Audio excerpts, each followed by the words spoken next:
আমার প্রিয় মা ও বোন, এবার আপনাদের উদ্দেশ্যে আমি কোরআন এবং হাদিসের আলোকে 11টি বিশেষ নাসিহা পেশ করতে চাই, যেগুলো আপনাদের জীবনকে আলোকিত করবে, দুনিয়াতে আপনাদেরকে মর্যাদার আসনে আসীন করবে, আর আখিরাতে আল্লাহ তাআলার কাছে আপনারা প্রিয় বান্দী হিসেবে উপস্থাপিত হবেন। আল্লাহর কাছে আল্লাহর প্রিয় বান্দী হিসেবে উপস্থাপিত হয়ে জান্নাত লাভ করতে পারবেন। এরকম 11টি পরামর্শ বা নাসিহা আপনাদের প্রতি আমার। নাম্বার 1, কোরআন এবং হাদিসের জ্ঞান অর্জন করা। এটা সকল পুরুষ এবং নারী সকলের জন্য ফরজ। কোরআন এবং হাদিসের জ্ঞান অর্জন করা আমাদের জন্য ফরজ। আমরা অনেকেই আছি যারা ইসলামের ফরজ বিধিবিধানগুলো জানি না। আমাদের যেগুলো অবশ্য কর্তব্য সেগুলো আমরা অনেকে জানি না, শুধু নামে মুসলমান। গতানুগতিক কিছু কাজ করি, হাতে গোনা কিছু ইসলামের নামে কাজ করি, বাস মনে করেছি আমি মুসলমান হয়েছি। আপনাকে ঈমান সম্পর্কে জানতে হবে। আপনার ঈমান কিভাবে আনতে হবে, কি কোন কোন বিষয়ের প্রতি বিশ্বাস থাকতে হবে, কি বিশ্বাস থাকতে হবে, আল্লাহ সম্পর্কে বিশ্বাস থাকতে হবে। ঈমান সম্পর্কে অনেক ভুল ধারণা আমাদের আছে। আমরা আল্লাহ সম্পর্কে বিস্তারিত জানি না, আখিরাত সম্পর্কে জানি না, নবী রাসূল সম্পর্কে জানি না। এগুলো সম্পর্কে সঠিক জ্ঞান অর্জন করতে হবে। 5 ওয়াক্ত নামাজ এর বিধিবিধানগুলো, কখন কোনটা পড়তে হয়, ওয়াক্ত কখন থাকে কখন যায়, অনেক মহিলা আছেন জানেন না, অনেক নারীরা আছেন, অনেক পুরুষরা আছেন জানেন না। তো এগুলো জানতে হবে। ইসলামকে জানাটা অনেক গুরুত্বপূর্ণ। আর জানার জন্য কোরআনে কারীম বুঝে পড়বেন, হাদিস বুঝে পড়বেন, মাসলা মাসাইলের বই পুস্তক বুঝে পড়বেন ওলামাদের তত্ত্বাবধানে থেকে, এবং কোরআন এবং হাদিস শেখার যত ভালো আয়োজন উদ্যোগ আছে সেগুলোতে শামিল হবেন, জ্ঞান অর্জন করবেন। এটা ইসলামের গুরুত্বপূর্ণ একটা ব্যাপার। জ্ঞান অর্জন যদি না করেন তাহলে আপনি ইসলামের কোনো কাজ করতে পারবেন। ইসলামের সব কিছুর আগে হলো জ্ঞান অর্জন করা। সব কিছুর আগে ইসলাম সম্পর্কে ইলম অর্জন করতে হবে, কোরআন হাদিসের নলেজ অর্জন করতে হবে। নাম্বার 2, 5 ওয়াক্ত নামাজ। নবী সাল্লাল্লাহু আলাইহি সাল্লাম জান্নাতে, মেয়েদের জান্নাতে যাওয়ার শর্টকাট যে সিলেবাস দিয়েছেন, শর্টকাট যে ওয়ে বলেছেন, 4টা শর্ত দিয়েছেন। এর মধ্যে থেকে একটা হলো 5 ওয়াক্ত নামাজ ঠিকঠাক মতো যদি আদায় করেন। অনেক মহিলারা আছেন জোহরের নামাজ আসরের সময়ে গিয়ে আদায় করেন, আসরের কাছাকাছি আদায় করেন, কারণ গৃহস্থলী কাজে ব্যস্ত থাকেন, রান্নাবাড়ার কাজে ব্যস্ত থাকেন, গা গোসল নিয়ে ব্যস্ত থাকেন। করছি করে এই রান্নাবাড়া করা, সবাইকে খাবার দাবার দেওয়া, ছেলে মেয়েকে খাবার দাবার দেওয়া, ঘর ইত্যাদি মোছা ধোয়া, এগুলো করতে করতে, নিজের গোসল টোসল করতে করতে 3টা 3:30 বেজে যায়। অনেক সময় আসরের ওয়াক্তের কাছাকাছি গিয়ে তারপর জোহরের নামাজ আদায় করেন। খুবই গর্হিত একটা কাজ। আমার মা বোনরা সতর্ক থাকবেন এ ব্যাপারে, যে নামাজ সময় মতো আদায় করতে হবে। শয়তান আপনাদেরকে একটা ভুল কথা বলে ধোঁকা দেয়, সেটা হলো যে আমি রান্নাবাড়া করছি যে পোশাকে, এই পোশাকে কিভাবে নামাজ পড়বো, তাহলে আমি গোসল টোসল করে একটা নামাজ পড়বো। আর গোসল তো আর সহজে করা হয় না। রান্না বাড়ার পরে সবাই বাড়ায় খাওয়াই দেওয়া, এরপরে ঘর দুয়ার পরিষ্কার করা, এরপরে সব কাজ শেষে গোসল করা, তারপরে গোসল করে এসে নামাজ পড়া, এসব করতে করতে শয়তান আপনার নামাজটা অনেক পিছায়া দেয়। মনে রাখবেন, আপনি যে পোশাকে কাজ করতেছেন ওই পোশাকে যদি দুর্গন্ধ না থাকে, খারাপ না থাকে, ভালো পোশাক হয়, তো ওই পোশাকে আপনি নামাজ পড়তে পারবেন। দুর্গন্ধ থাকলেও শরীরকে ফ্রেশ করার ব্যবস্থা আছে, আপনি ফ্রেশ করে আপনি নামাজে দাঁড়ায় যাবেন, এরপর নামাজ পড়ে বাকি কাজ করবেন। নামাজকে বলবেন না যে আমার অনেক কাজ আছে, এগুলো শেষ করে নামাজ পড়বো। শয়তান আমাদেরকে ধোঁকা দেয়। এই জন্য মা বোনরা 5 ওয়াক্ত নামাজ সময় মতো আদায় করবেন, ঠিকঠাক মতো আদায় করবেন। অনেক মা বোনরা আপনারা নামাজ পড়েন, নামাজ হয় না। বাংলাদেশে বেশিরভাগ মহিলাদের, নারীদের মধ্যে একটা ভুল আছে নামাজ প্রসঙ্গে, সেটা হলো যে নামাজের মধ্যে সতরটা ভালো করে ঢাকেন না। সতর কি? মেয়েদের নামাজের মধ্যে মুখমণ্ডল ছাড়া, 2 হাতের কবজি ছাড়া তাদের মাথা থেকে পা পর্যন্ত পুরো শরীর তারা ঢেকে রাখবে। আজকাল নামাজের ওড়না পাওয়া যায়, এই ওড়নাগুলো পড়লে এই মুখমণ্ডল ছাড়া 2 হাত এক সহকারে ঢাকা থাকে, এভাবে ঢেকে রাখতে হবে। আপনি যদি নামাজ পড়েন, আপনার গলা দেখা যায়, আপনার কাঁধের কিছু অংশ দেখা যায়, চুল দেখা যায়, আপনার হাতের কনুই দেখা যায়, তাহলে সেক্ষেত্রে কিন্তু আপনার নামাজ হবে না। যদি আপনার পুরো নামাজ জুড়ে এরকম খালি থাকে এগুলো, তাহলে নামাজ হবে না। অনেক বোনরা এটা জানেন না, তাহলে নামাজটা ঠিকঠাক মতো পড়তে হবে। জান্নাতে যাওয়ার জন্য এটা পূর্ব শর্ত। নাম্বার 2। নাম্বার 3, রমজান মাসে রোজা রাখা। রোজা রাখার ক্ষেত্রে আলহামদুলিল্লাহ মা বোনরা রাখেন সাধারণত, কিন্তু রোজা রেখে গীবত, মিথ্যা, শেকায়েত, মানুষের পিছনে সমালোচনা করা, এগুলো করলে রমজান নষ্ট হয়ে যায়, রোজা নষ্ট হয়ে যায়। এগুলো করা যাবে না, এগুলো থেকে বেঁচে থাকতে হবে।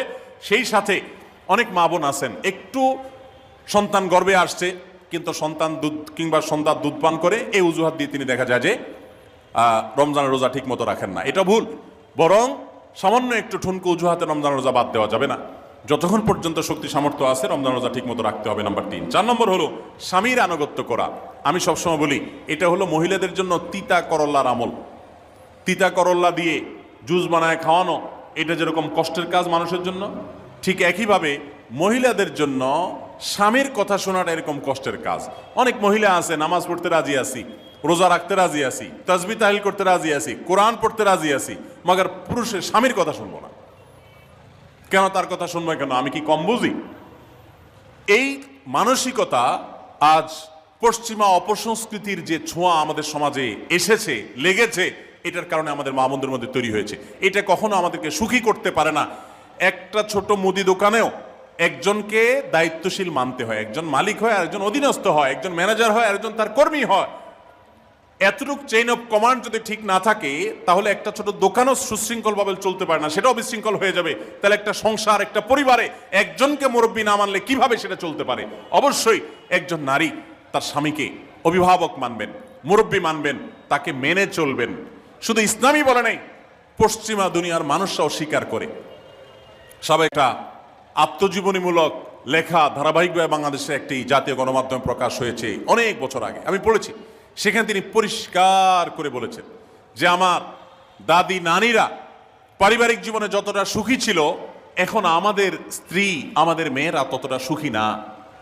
অথচ তাদের এত বেশি শাড়ি চুড়ি, এত বেশি সাজগোজ, এত বেশি সুখ সমৃদ্ধির উপকরণ ছিল না আজকের মেয়েদের যতটা আছে। পারিবারিক শান্তি তখন যতটা ছিল, এখন তার ধারে কাছেও নেই। এর অন্যতম কারণ হলো এটি যে আমরা পশ্চিমা অপসংস্কৃতির ছোঁয়ায় পড়ে শয়তান আমাদেরকে অতিরিক্ত স্বাধীনতার নাম দিয়া আমাদেরকে বলগাহীন স্বাধীনতার পথে নিয়ে গেছে, যেটা আমাদের ধ্বংস ডেকে এনেছে। এজন্য একজন গার্ডিয়ান, একজন অভিভাবক পরিবারে থাকতে হবে, তাকে মানতে হবে। আপনি নারী হিসাবে আপনার স্বামীটাকে যদি মনে হয় একটু বোকা কিসিমের, সে বুঝে না, আপনি অবশ্যই ডেফিনেটলি আপনি তাকে বুঝাবেন, আপনি তাকে আপনার মতামত বলবেন, তারও কর্তব্য আপনার মতামত গ্রহণ করা। কিন্তু এর মানে এই না যে আপনি তাকে ডিনাই করবেন, পাত্তা দিবেন না, অবজ্ঞা করবেন, তার কাছে জিজ্ঞেস করা ছাড়া যেদিক সেদিক যাবেন, যা খুশি তা করবেন, এটা উচিত না।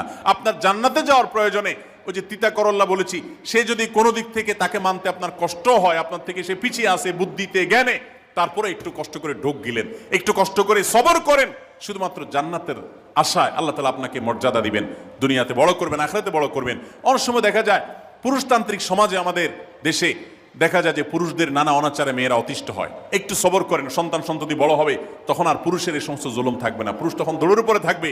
এই বাস্তবতা আমরা প্রত্যেকটা মানুষ উপলব্ধি করার কথা। অতএব মুসলিম নারীদের অত্যন্ত গুরুত্বপূর্ণ আরেকটি বিষয় হলো 4 নম্বর যেটি বললাম, স্বামীর আনুগত্য করা। যতটুকু সম্ভব তার সর্বোচ্চ আনুগত্য করার চেষ্টা করতে হবে, যতক্ষণ তিনি কোরআন হাদিসের কথা বলেন। স্বামী যদি কোনো অন্যায় কথা করতে বলেন, তাহলে তখন আর তার কোনো কথা শোনা যাবে না।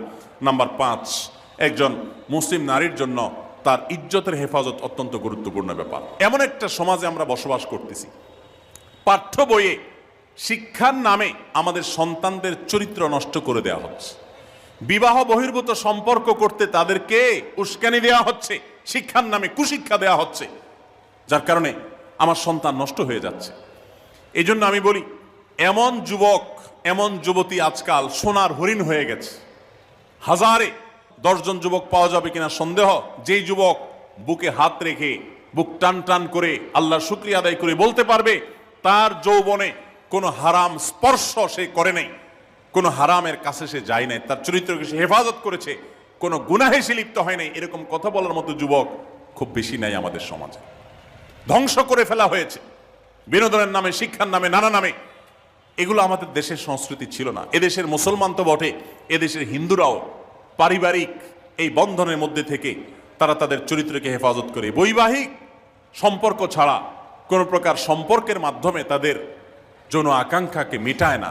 এটা এদেশের মাটির, এদেশের কালচার, এদেশের মানুষের কালচার, এদেশের সকল ধরনের মানুষের কালচার, কিন্তু এদেশের সেই সংস্কৃতিকে ধ্বংস করে দেওয়া হচ্ছে ছোট ছোট বাচ্চাদের বইয়ে এই বিবাহ বহির্ভূত সম্পর্কের কথা বলে। এই জন্য সচ্চরিত্র এখন সোনার হরিণ হয়ে গেছে।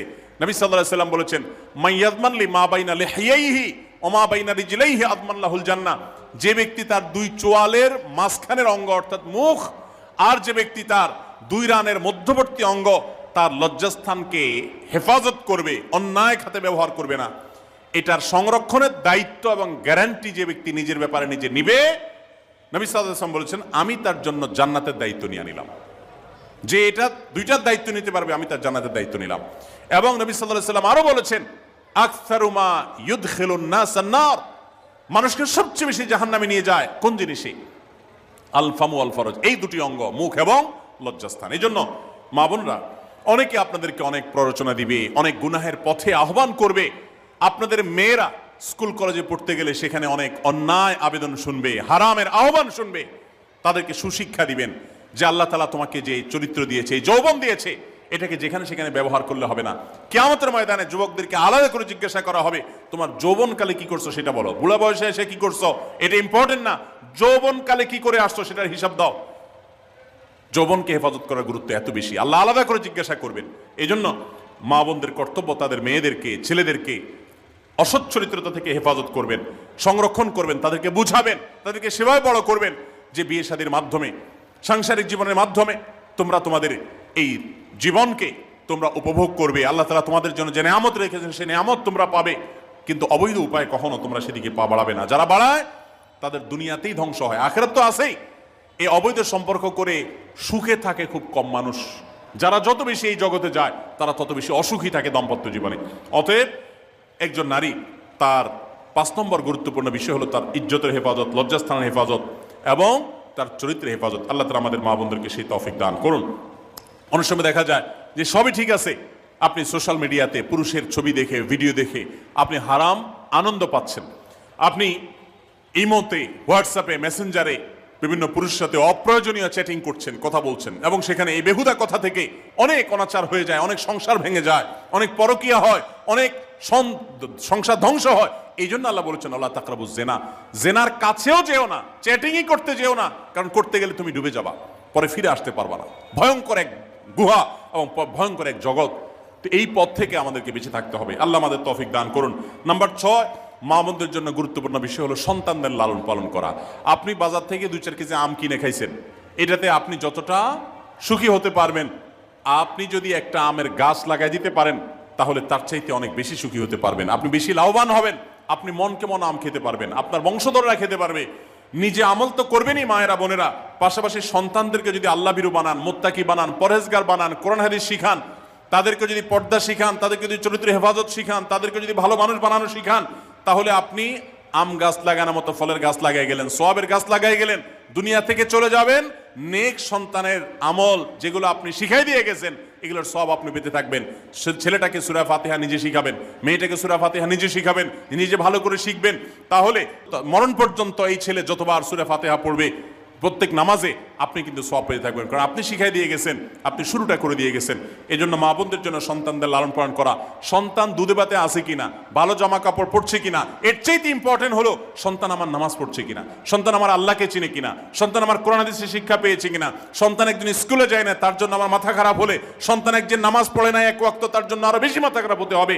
তাহলে আপনি দায়িত্বশীল মা হতে পারবেন, দায়িত্বশীল বাবা হতে পারবেন। মনে রাখবেন নবী সাল্লাল্লাহু আলাইহি ওয়াসাল্লাম বলেছেন, প্রত্যেকটা শিশু জন্মগ্রহণ করে ভালো মানুষ হয়ে, কেউ জন্মগতভাবে খারাপ হয় না, ডাকাত হয়ে জন্মায় না, তবে তার মা বাপ তাকে নষ্ট করে।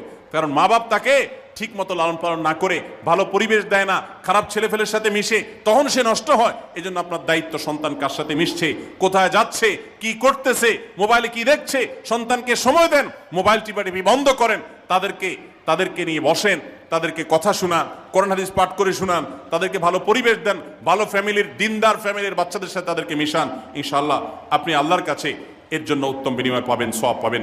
নাম্বার 7, মা বোনরা বিশেষ করে আপনাদের জন্য গুরুত্বপূর্ণ হলো কৃতজ্ঞতা আদায় করবেন। পুরুষদের জন্য গুরুত্বপূর্ণ, কিন্তু মা বোনদের জন্য বিশেষ গুরুত্বপূর্ণ এই জন্য যে নবী সাল্লাল্লাহু আলাইহি ওয়াসাল্লাম বলেছেন, তিনি জাহান্নামে নারীদেরকে যে দেখেছেন, তাকে যে দেখানো হয়েছে মেরাজে, যে প্রচুর সংখ্যক নারীরা জাহান্নামে, এর অন্যতম একটা কারণ ছিল নেয়ামতের নাশকরি করা। পুরুষদের মধ্যেও নাশকরির কারণে বহু পুরুষ জাহান্নামে যাবে। মা বোনরা স্বামী এবং নিজের জগতে যতটুকু আল্লাহ তাআলা দিয়েছেন এতটুকুর উপর শুকর আদায় করবেন। আপনার স্বামী মানুষটা হয়তো মুখটা খারাপ, কিন্তু তার শরীরটা ভালো আছে, সে আপনাকে উপার্জন করে এনে খাওয়ায়। অনেক মহিলা আছে তার স্বামী হয়তো অ্যাক্সিডেন্ট করে পঙ্গু হয়ে গেছে, সে হয়তো বিছানা শুয়ে বাকি জীবন কাটিয়েছে, তার কষ্টের কোনো শেষ নাই। আপনার স্বামী হয়তো বা তার কোনো দিক থেকে দুর্বলতা আছে, আবার বহু দিক থেকে তার ভালো গুণ আছে। একই কথা পুরুষদের জন্য ইসলাম নির্দেশ করেছে যে তার স্ত্রীর একটা গুণ খারাপ দেখে যদি তার কষ্ট লাগে, তো সে চিন্তা করলে 10টা গুণ ভালো দেখবে, সেটা দেখে শুকর আদায় করা উচিত।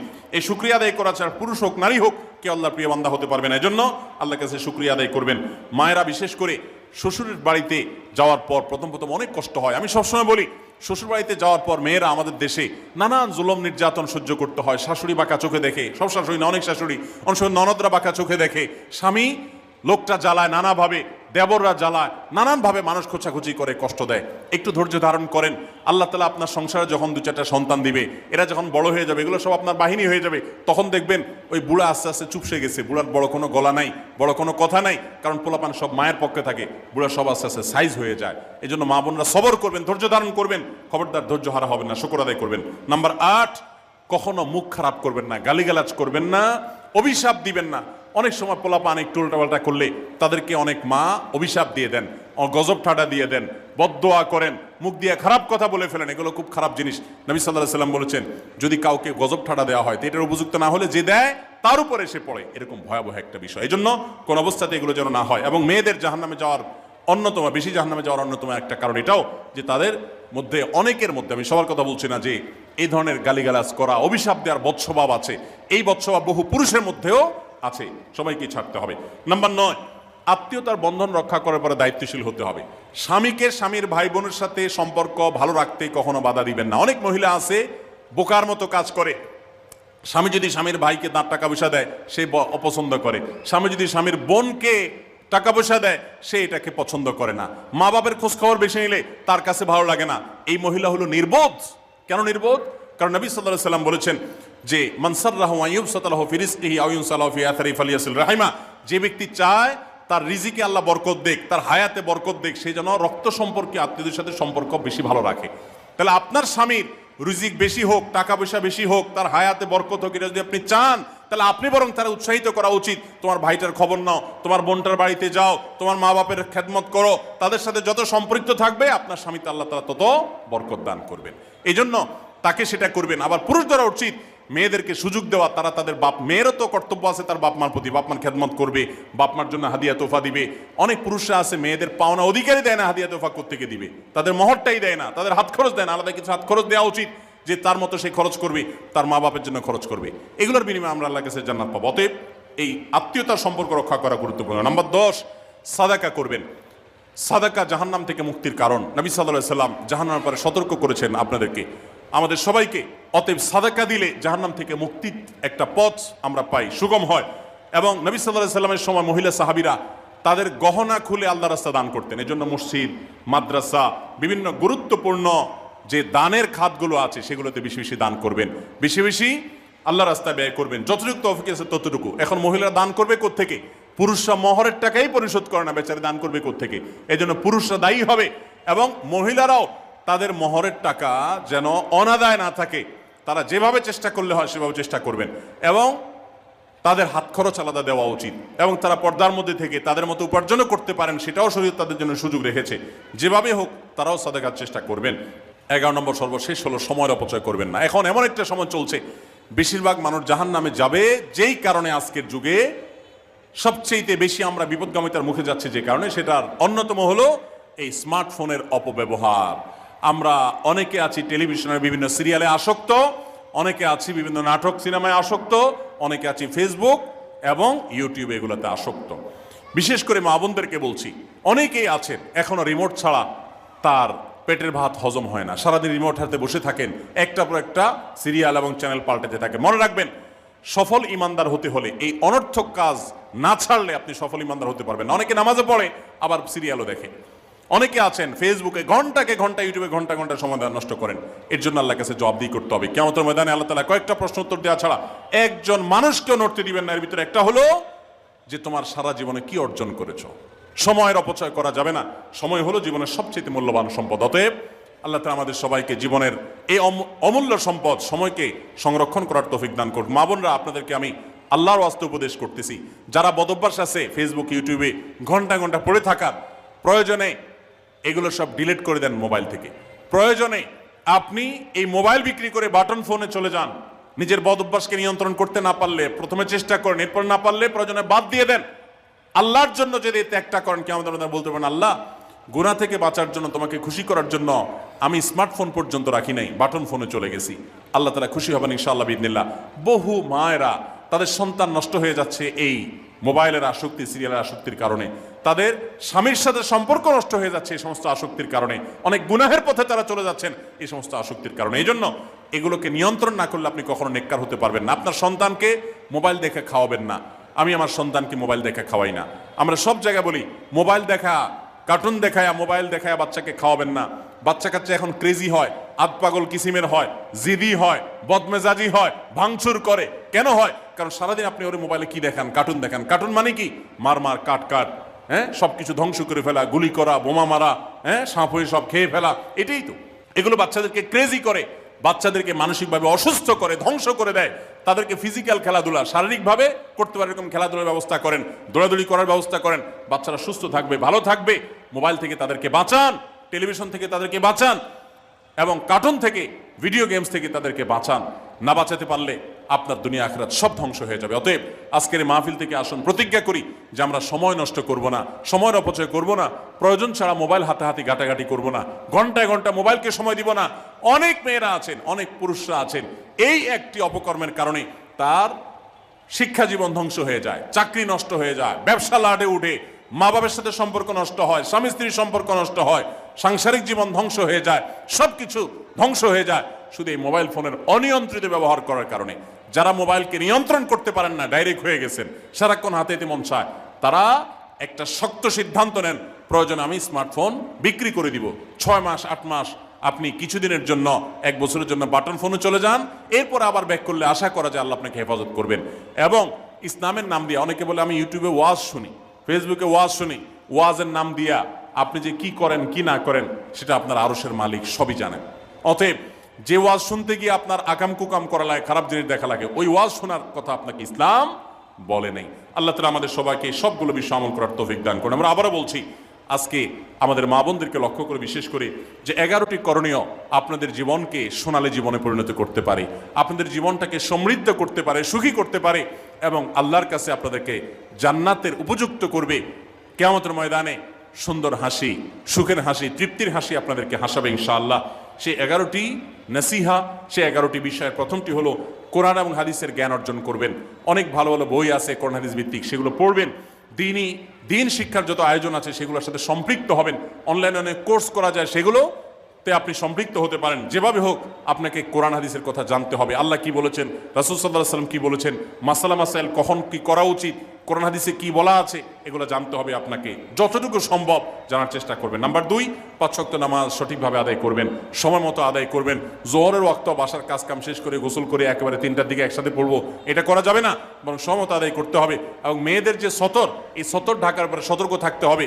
পুরো শরীর মুখমণ্ডল ছাড়া যেন ঢাকা থাকে, চুল, গলা, হাতের গোছা, কনুই, এগুলো যেন দেখা না যায়, খেয়াল রাখতে হবে। এবং নামাজ ধীরে ধীরে পড়তে হবে। অনেক মহিলা অনেক দ্রুততার সাথে নামাজ পড়েন, এবার পড়লে হবে না। নাম্বার 3, রমজানের রোজা ঠিক মতো রাখতে হবে, যথাযথভাবে রাখতে হবে। রোজা রেখে গীবত, শিকায়েত, মিথ্যা, গালমন্দ এগুলো করা যাবে না। নাম্বার 4, স্বামীর আনুগত্য করতে হবে। নিজের কাছে খারাপ লাগলেও একটু সবর করতে হবে, যতক্ষণ পর্যন্ত স্বামী ন্যায়সঙ্গত কথা বলে, অন্যায় কাজ করতে না বলে, গুনাহের কাজ করতে না বলে, ততক্ষণ পর্যন্ত তার কথা মানতে হবে। নিজের খারাপ লাগলেও মানবেন, আপনার জান্নাতের প্রয়োজনে, সুশৃঙ্খলার প্রয়োজনে, পারিবারিক শান্তির প্রয়োজনে। ইনশাআল্লাহ আপনি সুখে থাকবেন দুনিয়া এবং আখিরাত উভয় জগতে। নাম্বার 5, নিজের ইজ্জত সম্ভ্রম হেফাজত করবেন। অনলাইনে অফলাইনে কারোর সাথে হারাম সম্পর্ক করবেন না, কোনো গায়ের মারাম পুরুষের সাথে অযথা যোগাযোগ করবেন না, চ্যাটিং করবেন না, এবং সোশ্যাল মিডিয়াতে হারাম জিনিস দেখা থেকে নিজের চোখকে হেফাজত করবেন, বাঁচিয়ে রাখবেন। নাম্বার 6, নিজের সন্তানদেরকে দিন শিখাবেন, তাদেরকে কোরআন হাদিস শিখাবেন, উত্তমভাবে লালন পালন করবেন, তাদেরকে নামাজ শিখাবেন, মেয়েদেরকে পর্দা শিখাবেন, তারা যেন চরিত্র হেফাজত করে সেই শিক্ষা তাদেরকে দিবেন। উপযুক্ত হওয়ার পর ছেলে মেয়েকে বিয়ে দিবেন, কোনোভাবে যেন হারাম সম্পর্কে না জড়ায় সেজন্য সাবধান থাকবেন। ভালো ফ্যামিলির সাথে তাদেরকে উঠা বসা করাবেন, ভালো শিক্ষা প্রতিষ্ঠানে দিবেন যেখানে দিলে তার ঈমান আমল হেফাজত থাকবে। নাম্বার 7, আল্লাহ শুকরিয়া আদায় করবেন, বান্দারও শুকরিয়া আদায় করবেন। আল্লাহ যা দিয়েছেন, যতটুকু আছে স্বামীর সংসারে, আলহামদুলিল্লাহ বলতে শিখবেন, আল্লাহ তাআলা বাড়াই দিবেন ইনশাআল্লাহ। নাফরমানি, নাশুকরি করবেন না, তাহলে আপনি নিজেই ক্ষতিগ্রস্ত হবেন, কষ্টের মধ্যে থাকবেন। আর শুকরিয়া আদায় করলে আপনার নিজেরই মানসিক প্রশান্তি হবে, আল্লাহ আরো নিয়ামত বাড়িয়ে দিবেন। নাম্বার 8, কোনো প্রকার অভিশাপ গালমন্দ করবেন না, সেটা ছেলে মেয়েকে হোক, সংসারকে হোক, স্বামীকে হোক, কোনো কিছু না, ধৈর্য ধারণ করতে হবে। পুরুষদের জন্য এই কথাগুলো প্রযোজ্য। আর নাম্বার 9, আত্মীয়তার সম্পর্ক রক্ষা করতে হবে, ছিন্ন করা যাবে না। নিজের স্বামীকে তার বাপ, তার বোন, তার মা, তার ভাই, তাদের সাথে সুসম্পর্ক বজায় রাখতে সাহায্য করবেন, বাধা দিবেন না, পারলে আরো সাহায্য করবেন, এতে আপনারই লাভ হবে। আবার স্বামীদেরও উচিত স্ত্রীকে তার পরিবারের সাথে সম্পর্ক বজায় রাখার জন্য সাহায্য করা। মেয়েদের উচিত তাদের মা, তাদের বোন, ভাই, তাদের সাথে আজকাল মোবাইলে যোগাযোগ করা যায়, খোঁজ খবর নেবেন, কথাবার্তা বলবেন। স্বামীর সংসারে আসছেন দেখে বাপের সংসার ভুলে যাবেন, সেটাও যেন না হয়, খেয়াল রাখতে হবে। নাম্বার 10, যতটুকু সম্ভব দান সাদাকা করবেন। জান সাদাকা জাহান্নাম থেকে মুক্তির কারণ হয়, সেটার জন্য সাধ্য অনুযায়ী করবেন। পুরুষরা তাদের জন্য এই ক্ষেত্রে হেল্প করবেন, যাতে তাদের মোহর ইত্যাদি দেওয়া, মাসে হাত খরচ কিছু দেওয়া, যাতে তারা সাদাকা করতে পারে সেই সুযোগ। আজকাল দেখা যায় অনেক মেয়েরা টাকা পয়সা পেলে মার্কেটে চলে যাবেন, কি কিনবে এটা নিয়ে অস্থির হয়ে যান। মার্কেটে আপনি যা দরকার হলে যাবেন, কেনা দরকার হলে কিনবেন, কিন্তু দানের জন্য একটা খাত রাখবেন। পারিবারিক সাদাকা বাক্স, একটা বাক্স রাখবেন, যে খুচরা টাকা পয়সা বা বিভিন্ন টাকা পয়সা ছেলে মেয়েরা রাখবে, আপনি রাখবেন, উৎসাহিত করবেন। এটা দিয়ে একটা গরিব ফ্যামিলি মুখে হাসি ফোটাবেন, একটা ভালো কাজ করবেন, পারিবারিকভাবে এরকম দানের ব্যবস্থা করবেন। বোনেরা, সর্বশেষ হলো সময় নষ্ট করবেন না সোশ্যাল মিডিয়াতে। আল্লাহর ওয়াস্তে এটা থেকে নিজেকে বাঁচাবার জন্য সংগ্রাম করেন। যারা এখনো এই রোগ থেকে বাঁচতে পারেন নাই, আল্লাহর কসম করে বলছি, দুনিয়ার জীবনটাই ধ্বংস হবে, অসুখী থাকবেন, অশান্তিতে থাকবেন, আখিরাতের ধ্বংস তো আছেই।